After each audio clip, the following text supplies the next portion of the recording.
Hello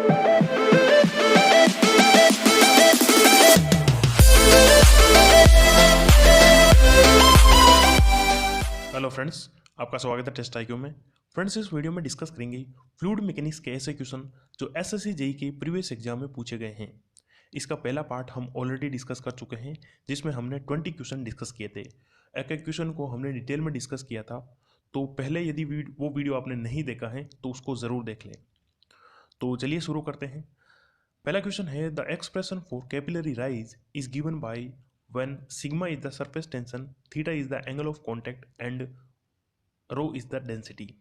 तो friends, मैंने आपको ऑलरेडी बता दिया है कि जो कैपिलरी राइज होता है उसका फॉर्मूला होता है H=4 sigma cos theta upon rho G T, यानी कि ऑप्शन यहाँ पे बी करेक्ट हो जाएगा। मैंने आपको बताया था कि ये कंटेनर होता है, यदि उसके अंदर लिक्विड भरा है और हम एक कैपिलरी ट्यूब जिसका डायमीटर बहुत कम होता है उसको रख देते हैं, तो यदि वो वाटर है तो कैपिलरी राइज होगा, यानी कि उसके अंदर जो लिक्विड है वो राइज कर जाएगा। और उसकी यदि हाइट h है तो उसका फॉर्मूला होता है 4 sigma cos theta upon rho g d. अगला क्वेश्चन देखते हैं, what torque in newton into metre is required to give 3 metre cube per second of water a movement of momentum so that it has a tangential velocity of 3 meter per second at a distance of 1.8 metre from the axis. तो यहाँ पे आपको पूछा गया है कि torque कितना होगा। तो टॉर्क आपको पता है क्या होता है, टॉर्क होता है आपके मूवमेंट ऑफ मोमेंटम। क्या होता है? Movement of momentum. अब मूवमेंट क्या होता है? Mass into velocity. जहाँ पे मास, यहाँ पे फ्लूइड की बात हो रही है तो यहाँ पे मास फ्लो रेट हो जाएगा, और ये हो गया आपका मूवमेंट, और मूवमेंट का मूवमेंट लेंगे तो यहाँ पे आ जाएगा आपके डिस्टेंस से मल्टीप्लाई हो जाएगा, जो कि आर। मास फ्लो रेट को हम क्या लिख सकते हैं? Rho into Q into V into R. तो यहाँ पे फॉर्मूला आपका हो गया रो क्यू वी आर। तो रो की वैल्यू क्या है? यहाँ पे बात हो रही है वाटर की, तो रो की वैल्यू होती है आपके 1000। फिर बात करते हैं क्यू की। क्यू यहाँ पे कितना दे रखा है? 3 मीटर क्यूब पर सेकेंड, और वेलोसिटी कितनी है? वो आपकी 3 मीटर पर सेकेंड इंटू आर है 1.8। यदि इसको आप मल्टीप्लाई करेंगे तो कितना आ जाएगा? ये आ जाएगा 16200 न्यूटन इंटू मीटर, यानी कि ऑप्शन यहाँ पे ए करेक्ट हो जाएगा। बस आपको फॉर्मूला याद होना चाहिए, इजीली कर सकते हैं, क्योंकि एग्ज़ाम में एसएससी जेईई में ज़्यादा टफ न्यूमेरिकल नहीं आता, क्योंकि वहाँ पे कैलकुलेटर भी नहीं होता और टाइम भी बहुत कम होता है, इसलिए सिंपल न्यूमेरिकल पूछता है, और वो भी फॉर्मूला बेस्ड है। अगला क्वेश्चन देखते हैं, one poise is equivalent to. Friends, जो पोइज होता है, मैंने आपको पहले भी बताया था कि पोइज जो यूनिट होती हैं वो डायनेमिक विस्कोसिटी की होती हैं। डायनेमिक विस्कोसिटी को हम म्यू से रिप्रेजेंट करते हैं, और इसकी जो यूनिट होती हैं, सबसे पहले हम देख लेते हैं कि न्यूटन पर मीटर स्क्वायर इंटू सेकेंड, या हम इसको कह सकते हैं पास्कल इंटू सेकेंड होती हैं। अब यदि मैं इसको कन्वर्ट करूँ एम के इसके अंदर, तो न्यूटन को हम क्या लिख सकते हैं? किलोग्राम इंटू, क्योंकि जो न्यूटन की सी यूनिट होती है फोर्स की, फोर्स क्या होता है? Mass into acceleration. मास को मैं किलोग्राम में लिख दूंगा, एक्सेलरेशन को लिख दूंगा मीटर पर सेकेंड स्क्वायर। फिर मैं बात करता हूँ, सेकेंड तो ऊपर है ही और नीचे मीटर स्क्वायर है। अब यहाँ पे 1 मीटर से 1 मीटर कैंसिल हो जाएगा, सेकेंड से 1 सेकेंड कैंसिल हो जाएगा, ये क्या हो जाएगी यूनिट? किलोग्राम पर सेकेंड मीटर, यानी कि यूनिट आपके क्या आ गई? किलोग्राम पर मीटर इंटू सेकेंड। अब यदि मैं इस किलोग्राम को ग्राम में बदलूं तो कितना आ जाएगा? 1000 ग्राम। और मीटर को यदि मैं सेंटीमीटर में बदलूं, क्योंकि मैं इसको सीजीएस यूनिट में बदल रहा हूं, तो ये आ जाएगा 100 सेंटीमीटर इंटू सेकेंड, तो सेकेंड ही रहेगा। तो ये आ जाएगा आपके 10 आ जाएगा ग्राम इंटू सेंटीमीटर पर सेकेंड। तो ये जो यूनिट होती हैं ग्राम पर सेंटीमीटर सेकेंड, इसको हम बोलते हैं पोइज। क्या बोलते हैं? पोइज। तो यहाँ पे ऑप्शन जो है आपका बी करेक्ट हो जाएगा, 1 ग्राम पर सेंटीमीटर सेकेंड। अगला क्वेश्चन देखते हैं, the rate of change of movement of momentum is represent the. तो अभी हमने एक न्यूमेरिकल किया था, rate of change of momentum क्या होता है? टॉर्क होता है। तो यहाँ पे ऑप्शन सी करेक्ट हो जाएगा, torque applied by the fluid. अगला क्वेश्चन देखते हैं, the stress strain relationship of A Newtonian fluid is.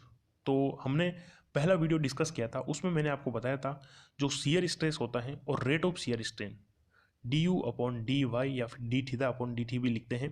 तो ये जो न्यूटोनियन फ्लूइड के लिए जो रिलेशन होता है वो लीनियर होता है, क्योंकि tau is proportional to d u upon d y, यानी कि इनके बीच में जो रिलेशन है वो प्रोपोर्शनल का है, और प्रोपोर्शनल होता है तो जो ग्राफ आता है वो कैसा आता है, लीनियर आता है। तो यहाँ पे ऑप्शन ए करेक्ट हो जाएगा। अगला क्वेश्चन देखते हैं, Newton's law of viscosity is a relationship between, तो बहुत ही बेसिक क्वेश्चन है, न्यूटन्स लॉ ऑफ विस्कोसिटी, तो टो इज इक्वल टू क्या होता है, mu d u upon d y, या इसको हम लिख सकते हैं tau is proportional to d u upon d y. तो शियर स्ट्रेस और रेट ऑफ शियर स्ट्रेन के बीच में रिलेशन होता है, तो ऑप्शन बी करेक्ट हो जाएगा। इन रेडवुड विस्कोमीटर, तो रेडवुड विस्कोमीटर से हम क्या मेजर करते हैं, तो विस्कोमीटर नाम आया है तो हम विस्कोसिटी मेजर करते हैं। अब यहाँ पे कौन सी विस्कोसिटी मेजर करते हैं, तो आपको ध्यान रखना है, ये आपको डायरेक्ट याद रखना है, इसमें कोई समझने की चीज़ नहीं है। तो रेडवुड विस्कोमीटर से हम absolute value of viscosity measure करते हैं, तो यहाँ पे ऑप्शन ए करेक्ट हो जाएगा, absolute velocity, absolute value of viscosity is determined. Next question देखते हैं, viscosity is the most important property in the, तो विस्कोसिटी सबसे ज़्यादा इंपॉर्टेंट प्रॉपर्टी कहाँ पे होती है, travel of bullet through air, water jet issuing from the fire air, formation of soap bubble, या फिर flow of castor oil through the tube. तो यहाँ पे ऑप्शन आपका डी करेक्ट हो जाएगा, क्योंकि कस्टर ऑयल जो होता है इसकी विस्कोसिटी बहुत ज़्यादा होती है, तो जहाँ पे विस्कोसिटी ज़्यादा होती है तो वहाँ पे विस्कोसिटी एक इंपॉर्टेंट प्रॉपर्टी हो जाती है, तो यहाँ पे ऑप्शन आपका डी करेक्ट हो जाएगा। बाकी जो है ऑप्शन वहाँ पे विस्कोसिटी बहुत ही कम होती है। अगला क्वेश्चन है, if pressure at a point in the liquid approaches the vapour pressure, liquid start vaporising and creates pockets और bubbles of dissolved gases and vapours, the phenomena is, तो जब भी आपको ये वर्ड आए वेपर प्रेशर तो आपका आंसर होना चाहिए कैविटेशन, तो यहाँ पे ऑप्शन आपका डी करेक्ट हो जाएगा। अब मैं यहाँ पे आपको समझा देता हूँ कि कैविटेशन क्या होता है। मान लो ये हमारा पाइप है, इसके अंदर फ्लूइड फ्लो हो रहा है, तो इसमें कुछ प्रेशर होगा, तो यदि ये प्रेशर जो है वेपर प्रेशर से नीचे चला जाता है, यानी कि एक ऐसा प्रेशर उसकी जो मिनिमम कंडीशन होती है उससे नीचे चला जाता है, तो वहाँ पे क्या होता है कि जो बबल्स फॉर्म्ड होते हैं वो ब्रस्टिंग होती है उनकी, यानी कि वो फूटने लगते हैं। जब ये जो फ्लूइड के अंदर बबल होंगे ये फूटने लगेंगे, तो ये इसके ऊपर क्या होंगे, एक फोर्स लगाएंगे, यानी कि पिटिंग एक्शन होगी यहाँ पे, तो ये इसको इरोड भी कर सकते हैं, यानी कि यहाँ पे इसके ऊपर पिटिंग एक्शन की वजह से यदि पाइप जो है जहाँ पे ज़्यादा कैविटेशन होता है तो पाइप टूट भी सकता है, तो इसको हम बोलते हैं कैविटेशन। तो हमेशा जो है ध्यान रखा जाता है कि प्रेशर जो है वो एक लिमिट से नीचे नहीं जाना चाहिए ताकि कैविटेशन ना हो। अगला क्वेश्चन देखते हैं, property of fluid by which molecules of different kind of fluid are attracted to each other is called, तो मैंने आपको पहले भी बताया था डिफरेंट जो मॉलिक्यूल होते हैं वो अट्रैक्ट होते हैं तो उसे हम बोलते हैं एडेशन, और यदि हम बात करें सेम मॉलिक्यूल की तो यहाँ पे आंसर हो जाता कोहेशन, तो इस क्वेश्चन का आंसर हो जाएगा ए एडेशन। बहुत ही बेसिक क्वेश्चन है। अगला क्वेश्चन देखते हैं, if no resistance is encountered by displacement such a substance is known as fluid, water, gas या फिर आइडियल फ्लूइड। तो मैंने आपको बताया था कि आइडियल फ्लूइड जो होता है उसके अंदर विस्कोसिटी जो होती है वो जीरो होती हैं, और विस्कोसिटी किसकी वजह से होती है, वो होती है फ्लूइड की लेयर के बीच में जो रेजिस्टेंस होता है उसकी वजह से। तो आइडियल फ्लूइड में कोई भी रेजिस्टेंस नहीं होता, यानी कि उसकी विस्कोसिटी है वो जीरो होती है, तो यहाँ पे ऑप्शन डी करेक्ट हो जाएगा। नेक्स्ट क्वेश्चन देखते हैं, for Newtonian fluid behaviour the shear stress exerted by the fluid is equal to the, तो यहाँ पे जो आपका आंसर है वो करेक्ट हो जाएगा D, product of the fluid viscosity and the velocity gradient perpendicular to the direction of shear stress, क्योंकि न्यूटोनियन फ्लूइड जो है वो मैंने आपको बताया था क्या होता है, mu d u upon d y. ये क्वेश्चन हम कई बार कर चुके हैं, तो इसको अलग अलग तरीके से एग्जाम में पूछा जाता है। देखिए यहाँ 2017 का क्वेश्चन है, तो यहाँ पे न्यूटोनियन फ्लूइड जो है क्या होता है, shear stress is exerted by, तो शियर स्ट्रेस ये हो गया, तो ये क्या हो जाएगा विस्कोसिटी और वेलोसिटी ग्रेडियंट, तो ये डी अपॉन डी वाई क्या है, वेलोसिटी ग्रेडियंट। अगला क्वेश्चन देखते हैं, property of fluid at zero temperature is referred to as, तो फ्रेंड्स मैं आपको यहाँ पे एक चीज़ बता देता हूँ, जब भी कोई प्रॉपर्टी होती है वहाँ पे यदि वेलोसिटी जीरो होती है तो उस पॉइंट को हम स्टैग्नेशन पॉइंट बोलते हैं। जैसे मैं आपको यहाँ पे एग्जांपल के तौर पे समझा देता हूँ। आपने पिटोट ट्यूब का नाम सुना होगा। तो पिटोट ट्यूब जो होती है वो आपकी बैंड ट्यूब होती है। तो इसका ये माउथ होता है। यदि इसे हम क्या करते हैं, फ्लूइड की वेलोसिटी मेजर करते हैं, तो इसको इसमें हम पाइप के अंदर लगा देंगे। तो यहाँ पे मान लो कोई फ्लूइड का पार्टिकल है, वो वी वेलोसिटी से आएगा और यदि इसके माउथ पे टकराएगा तो इसकी वेलोसिटी जो है, यानी कि उस पार्टिकल की वेलोसिटी यहाँ पे जीरो हो जाएगी। तो जैसे ही उसकी वेलोसिटी जीरो होती है तो उस पॉइंट को हम बोलते हैं स्टैग्नेशन पॉइंट। तो जितनी भी बाद में प्रॉपर्टी होती है, यानी कि जीरो टेम्परेचर की बात करें तो उस प्रॉपर्टी को हम बोलते हैं स्टैग्नेशन प्रॉपर्टी। तो यहाँ पे ऑप्शन आपका ए करेक्ट हो जाएगा। नेक्स्ट क्वेश्चन देखते हैं। स्पेसिफिक ग्रेविटी, जिसको हम रिलेटिव डेंसिटी भी कहते हैं, is defined as the ratio of density of fluid and density of water at which temperature. तो फ्रेंड्स आपको पता होगा, जो डेंसिटी होती है वो मैक्सिमम कहाँ पे होती है, वो मैक्सिमम होती है 4 डिग्री सेल्सियस पे।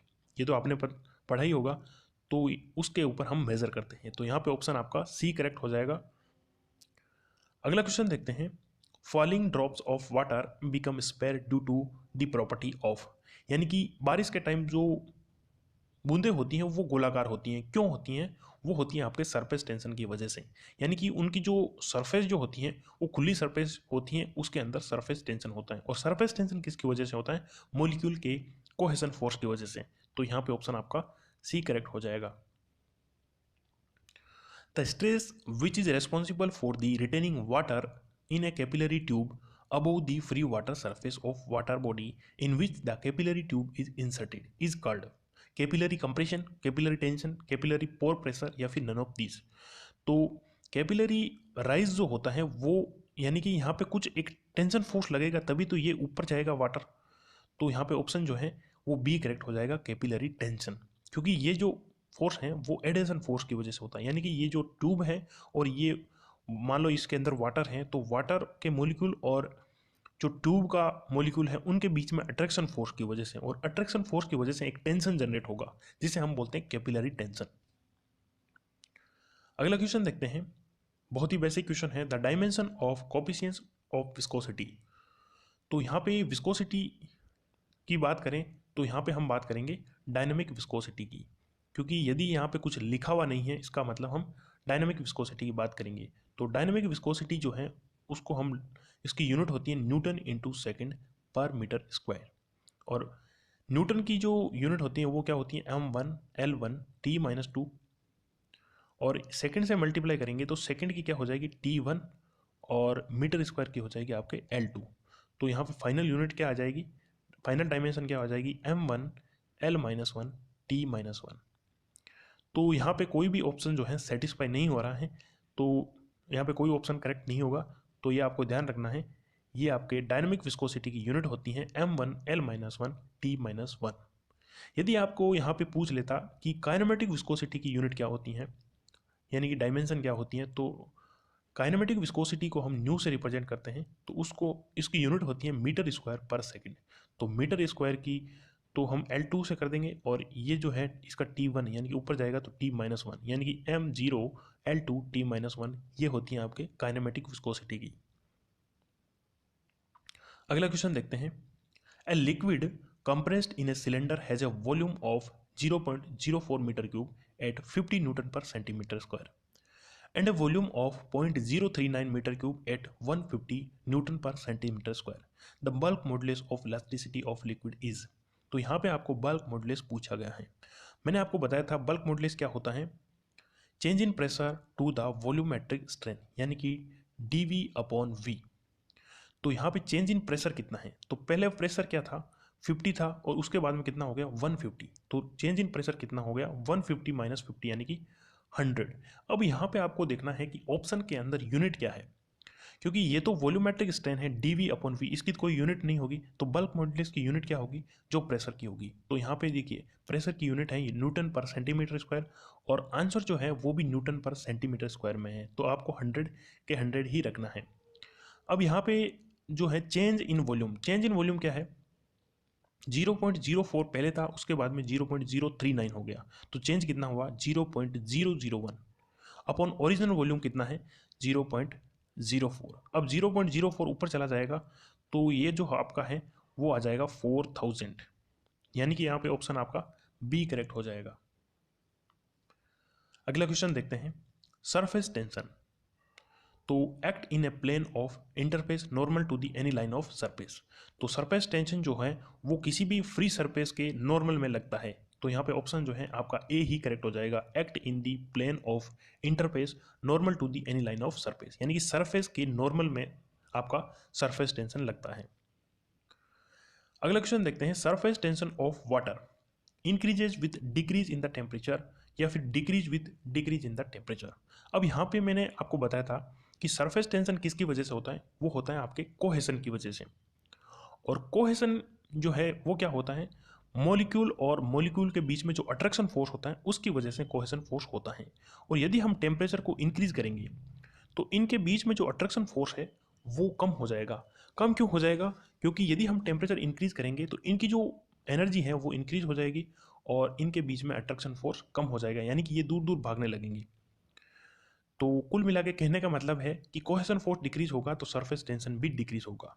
तो टेम्परेचर इंक्रीज करने से जो सरफेस टेंशन है वो डिक्रीज होता है, या फिर हम कह सकते हैं कि टेम्परेचर को हम डिक्रीज करेंगे तो सरफेस टेंशन इंक्रीज होगा। तो यहाँ पे ऑप्शन जो है ए करेक्ट हो जाएगा, surface tension increases with decrease in the temperature. अगला क्वेश्चन देखते हैं, the viscosity of gases decreases with increase in the temperature. तो यहाँ पे आप बात हो रही है विस्कोसिटी ऑफ गैसेस की और टेम्परेचर की। अब मैं यहाँ पे आपको एक बहुत इंपॉर्टेंट चीज़ बताने वाला हूँ, आपको ध्यान से सुनना है। यदि हम बात करें लिक्विड की और फिर हम बात करते हैं गैसेस की, दोनों में यदि आपको डिफरेंस पता चल गया तो आप कभी नहीं भूल पाएंगे। सबसे पहले हम देखते हैं लिक्विड की। लिक्विड में क्या होता है, जो विस्कोसिटी होती है वो किसकी वजह से होती है, वो कोहेशन फोर्स की वजह से होती है। अभी मैंने आपको बताया था। और जैसे ही हम टेम्परेचर को इंक्रीज करेंगे तो ये जो अट्रैक्शन फोर्स है वो डिक्रीज हो जाएगा, यानी कि जब ये अट्रैक्शन फोर्स कम हो जाएगा तो टेम्परेचर इंक्रीज करने से विस्कोसिटी आपके कम हो जाएगी। फिर हम बात करते हैं गैसेस की। गैसेस में क्या होता है, गैसेस में जो मॉलिक्यूल होते हैं वो बहुत दूर दूर होते हैं। जैसे ही हम टेम्परेचर को इंक्रीज करेंगे तो इसके अंदर जो है काइनेटिक एनर्जी इंक्रीज हो जाएगी और ये एकदम फास्ट मूव करने लगेंगे। तो यदि फास्ट मूव करने लगेंगे तो दूर दूर जो है आपके ये मॉलिक्यूल हैं तो इनके बीच में क्या होगा, कोलिजन होगा। और बहुत ज़्यादा कोलिजन होगा तो रेंडमनेस इंक्रीज होगी। तो रेंडमनेस इंक्रीज होगी तो ऐसा लगेगा कि ये मॉलिक्यूल इंक्रीज हो गए हैं। तो कहने का मतलब है कि यदि रेंडमनेस इंक्रीज होगी और कोलिजन इंक्रीज होगी तो विस्कोसिटी है वो आपकी इंक्रीज हो जाएगी। तो आपको ध्यान रखना है कि लिक्विड में तो जो है आपकी विस्कोसिटी डिक्रीज होती है और गैसेस के अंदर इंक्रीज होती है। तो यहाँ पे ऑप्शन कौन सा करेक्ट हो जाएगा, increase with increase in the temperature. किसके लिए, गैसेस के लिए। ये बहुत ज़्यादा इंपॉर्टेंट क्वेश्चन है, आपको ध्यान रखना है। अगला क्वेश्चन है, a hydrometer is use to determine. तो मैंने आपको पहले भी बताया था हाइड्रोमीटर क्या मेजर करता है, रिलेटिव डेंसिटी मेजर करता है। तो यहाँ पे ऑप्शन सी करेक्ट हो जाएगा, specific gravity of liquid. Specific gravity क्या हो या फिर रिलेटिव डेंसिटी कहते हैं, एक ही बात है। अगला और लास्ट क्वेश्चन देखते हैं, an ideal flow of any fluid must satisfy. ये क्वेश्चन देखिए 2009 में आया था एसएससी जेई में, फिर वापस रिपीट हुआ है। तो ऐसे क्वेश्चन रिपीट होते हैं तो यहाँ पे ऑप्शन डी करेक्ट हो जाएगा, कंटिन्यूटी इक्वेशन। पिछले वीडियो में मैंने इस क्वेश्चन को डिटेल में समझाया था। तो फ्रेंड्स ये था वीडियो। आपको वीडियो कैसा लगा कमेंट बॉक्स में ज़रूर बताना। यदि कोई भी डाउट हो तो आप कमेंट बॉक्स में कमेंट करके पूछ सकते हैं। और यदि आपको वीडियो पसंद आता है तो वीडियो को लाइक और शेयर जरूर करें। तो वीडियो को कंप्लीट देखने के लिए धन्यवाद। मिलते हैं अगले वीडियो में, तब तक के लिए जय हिंद जय भारत।